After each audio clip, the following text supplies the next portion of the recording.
Hello, आज अपन देखते हैं भ्रूण परिवर्धन।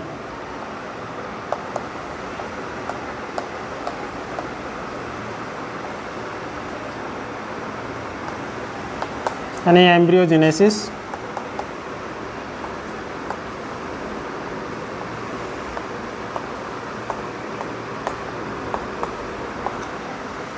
भ्रूण परिवर्धन यानी एम्ब्रियोजेनेसिस।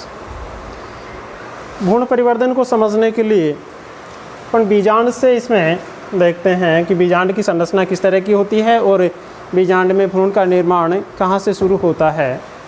तो बीजांड की संरचना में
अब जैसे परागण की क्रिया होती है तो परागण की क्रिया के फलस्वरूप जब परागकण यहाँ आ जाते हैं और इनका अंकुरण होता है, परागनाल निकलती है।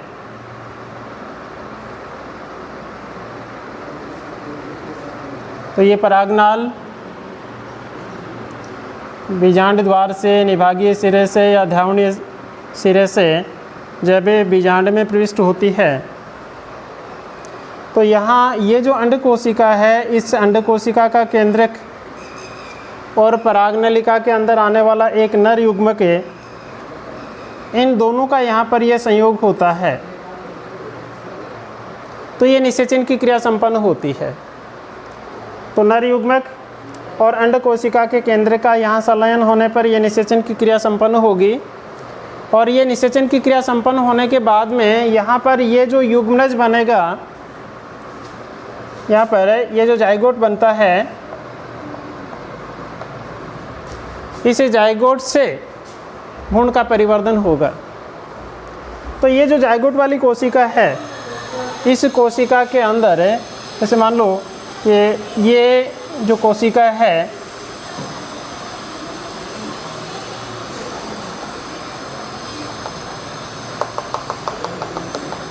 ये कोशिका युग्मनज है यानी जाइगोट है।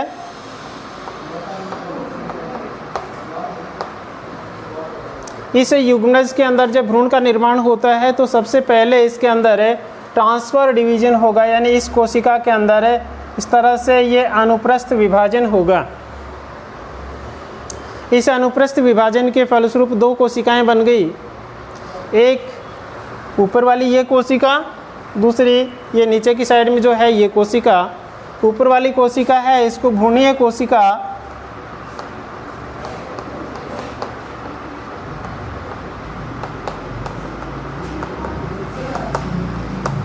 यानी एपिकल सेल,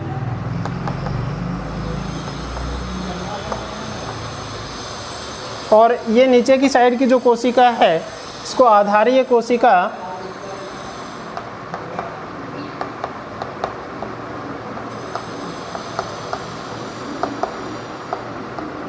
यानी बेसल सेल।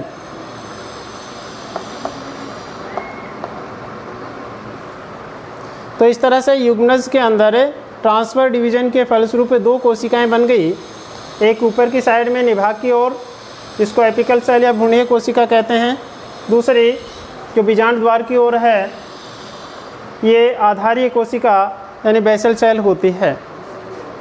इसके बाद भ्रूणीय कोशिका और आधारीय कोशिका दोनों के अंदर ही लगभग साथ साथ कोशिका विभाजन होता है। जब एपिकल सेल में कोशिका विभाजन होता है तो पहले इसमें लंबवत विभाजन होता है। तो इस तरह से ये जो कोशिका है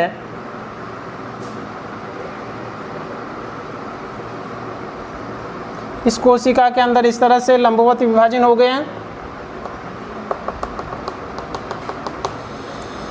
नीचे की ये जो बेसल कोशिका है इस बेसल कोशिका के अंदर अनुप्रस्थ विभाजन होते हैं।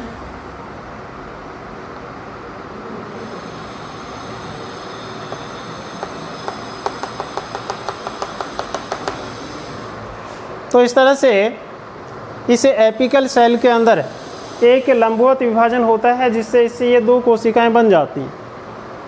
इसके बाद में इस लंबवत विभाजन के समकोण पर एक दूसरा और लंबवत विभाजन होता है और उस लंबवत विभाजन के फलस्वरूप इन दो कोशिकाओं से 4 कोशिकाएं बन जाती हैं। जैसे कि ये मान लो भ्रूणीय कोशिका है। इस भ्रूणीय कोशिका के अंदर एक इस तरह से सीधा ये लंबवत विभाजन हुआ।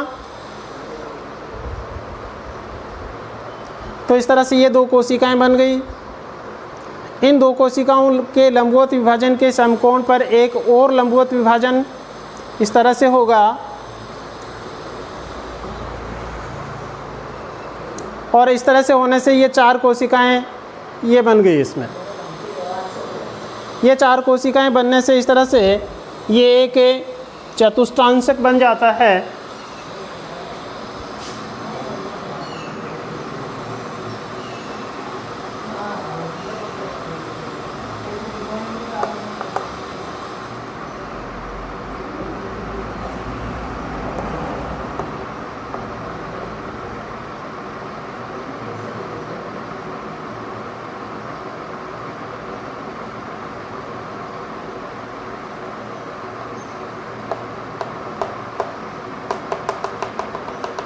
तो इस तरह से इस एपिकल सेल के अंदर 2 बार लंबवत विभाजन होने के फलस्वरूप चतुष्टांशक का निर्माण होता है।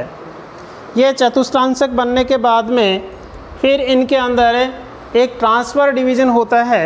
जैसे ये चतुष्टांशक बन गया, 4 कोशिकाएं बनी। अब इनके अंदर फिर एक इस तरह से ये अनुप्रस्थ विभाजन होगा।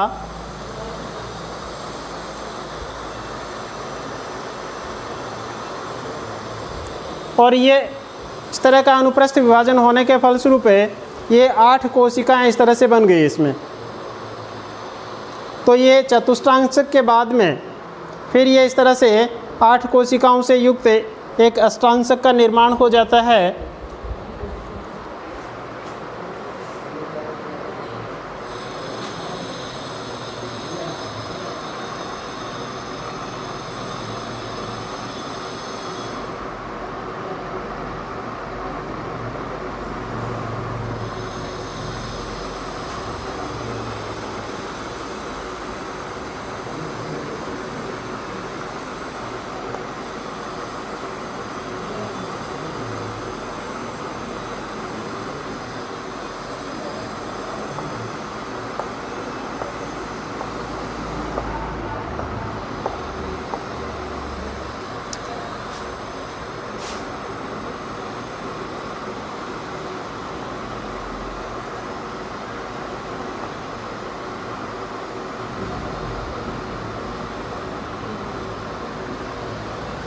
तो इस तरह से चतुष्टांशक में एक अनुप्रस्थ विभाजन के फलस्वरूप एक अष्टांशक का निर्माण हो जाता है।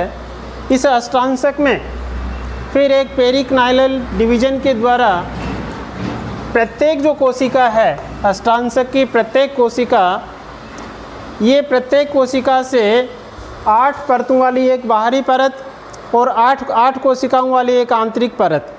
तो 8 कोशिकाओं की बाहरी परत और 8 कोशिकाओं की आंतरिक परत, इस तरह से 2 परतों का निर्माण होता है। बाहरी जो परत बनती है इस बाहरी परत को कहते हैं बाह्य त्वचाजन।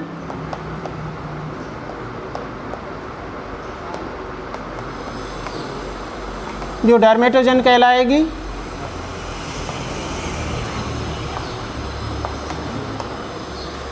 और आंतरिक परत जो है ये अंदर की साइड की 8 कोशिकाओं की आंतरिक परत का निर्माण होता है। बाह्य परत ये डर्मेटोजन बनाएगी और आंतरिक परत जो होती है ये इसमें बीज पत्राधार,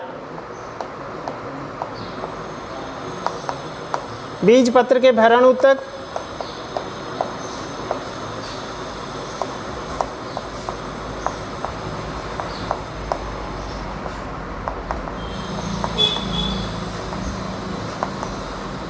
और प्राक एधा।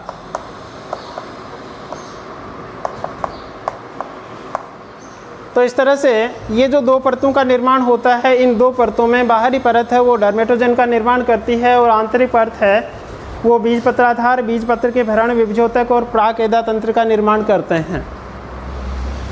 ये जो आधारीय कोशिका है, इस आधारीय कोशिका में बार बार इस तरह से ये अनुप्रस्थ विभाजन होते हैं और अनुप्रस्थ विभाजनों के फलस्वरूप इससे 7 से 10 कोशिकाओं वाला लंबा तंतु बन जाता है। इस तरह से एक लंबे तंतु का निर्माण होता है। इस लंबे तंतु को कहते हैं निलंबक।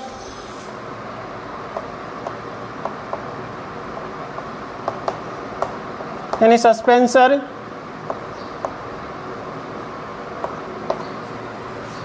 तो इस तरह से आधारीय कोशिका से सस्पेंसर का निर्माण होता है।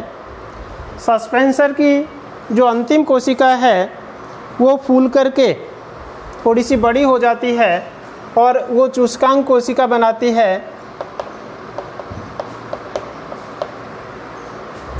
तो अंतिम सिरे वाली ये चुस्कांक कोशिका का निर्माण करती है। चुस्कांक कोशिका भ्रूणपोष से पोषण का अवशोषण करने का कार्य करती है। आधार वाली जो कोशिका है, इस आधार वाली कोशिका को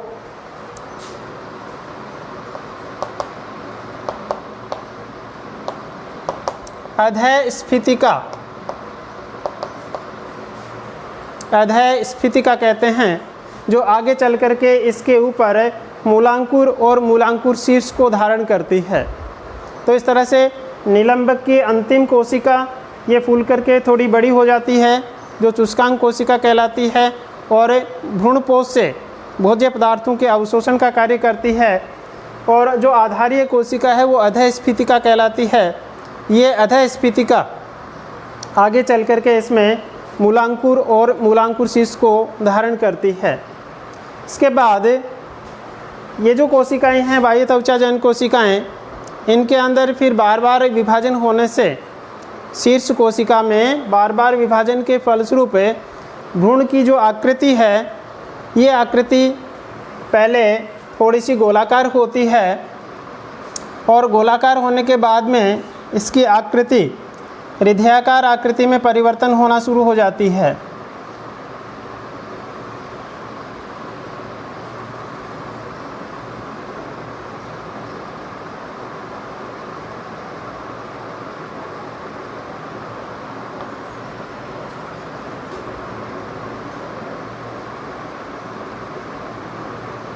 तो ये जो प्राक भ्रूण है, इस प्राक भ्रूण में इसकी जो शेप है वो हृदयाकार बन जाती है।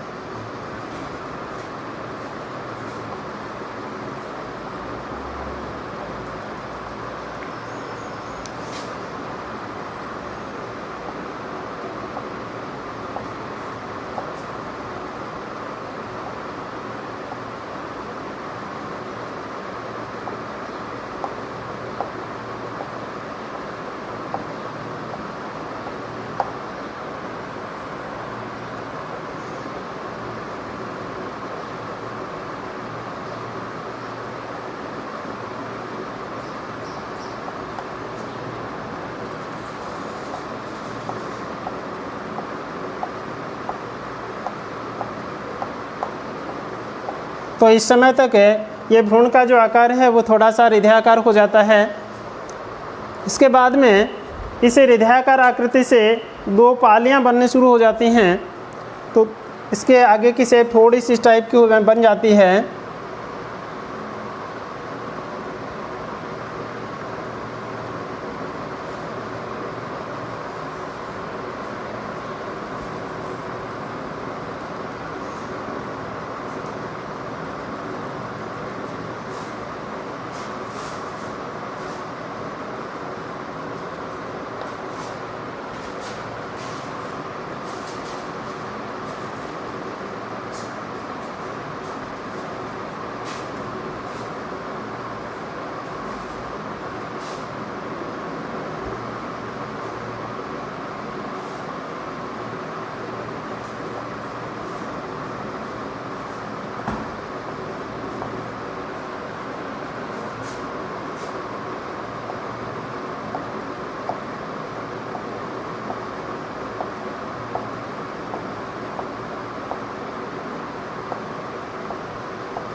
तो इस तरह की ये शेप बनेगी। इसके अंदर ये जो दोनों पालियाँ बनती हैं, ये दोनों पालियाँ आगे जा कर के बीज पत्रों के रूप में परिवर्तित होती हैं। और यहाँ ये जो भ्रूण बनता है, इस भ्रूण की शेप इस तरह की बन जाती है।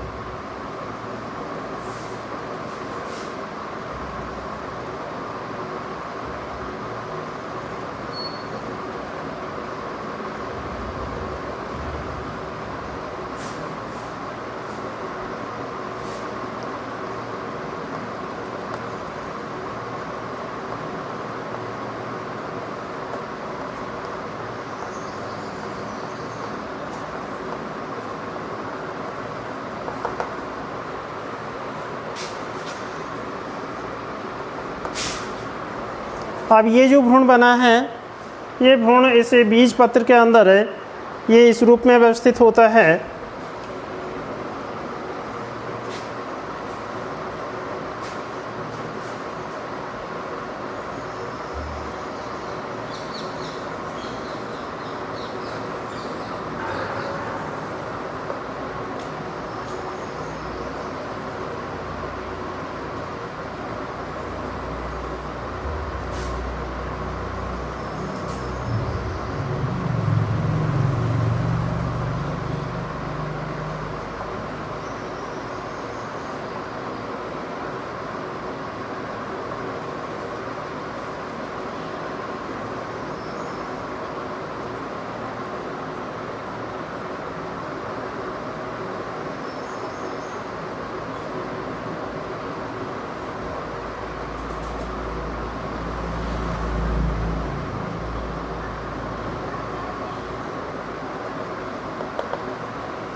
तो इस तरह की शेप, थोड़ा सा मुड़ी हुई सी बीजांड के अंदर इस तरह का ये भ्रूण का निर्माण होता है।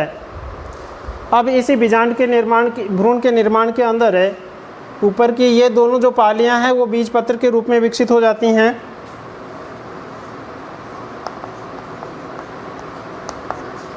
और यहाँ इसका जो बीज पत्रों के बीच की जो ये खांच है, इसके अंदर प्रांकुर स्थित होता है। और आधारीय भाग जो है इसका, ये मूलांकुर के रूप में विकसित होता है। तो इस तरह से एक परिपक्व भ्रूण के अंदर दो स्तर बन जाते हैं, एक भ्रूणीय अक्ष और एक बीज पत्र। बीज पत्रों के भ्रूणीय अक्ष से ऊपर का जो भाग है, उससे ऊपर वाले भाग को बीज पत्रोपरिक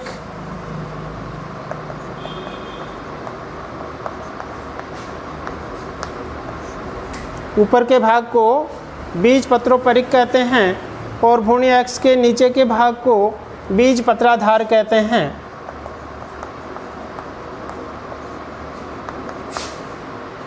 तो इस तरह से एक परिपक्व भ्रूण, जब भ्रूण का परिवर्तन पूरा हो जाता है तो उस समय ऊपर वाला भाग है ये बीज पत्रोपरिक और नीचे का भाग है ये बीज पत्राधार होता है।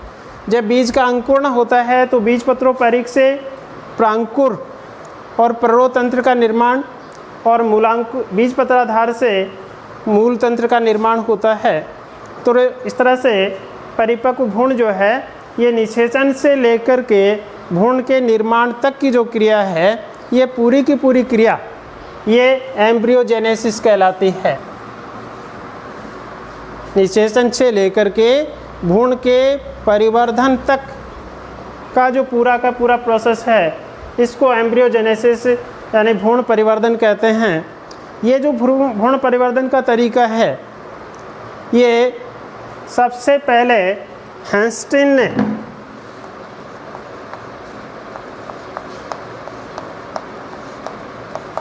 1840 में कैप्सुला बर्सा पेस्टोरिस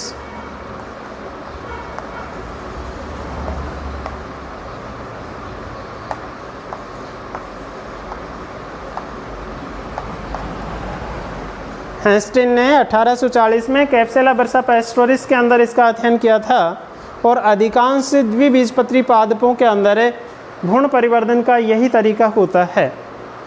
तो इस तरह से भ्रूण परिवर्धन है वो निषेचन के जस्ट बाद में यहाँ से जाइगोट से प्रारंभ होता है और अंत में जाकर के ये पूर्ण भ्रूण का निर्माण होता है। तो निषेचन से लेकर के पूर्ण भ्रूण के निर्माण तक की जो प्रक्रिया है उसी प्रक्रिया को एम्ब्रियोजेनेसिस कहते हैं। धन्यवाद।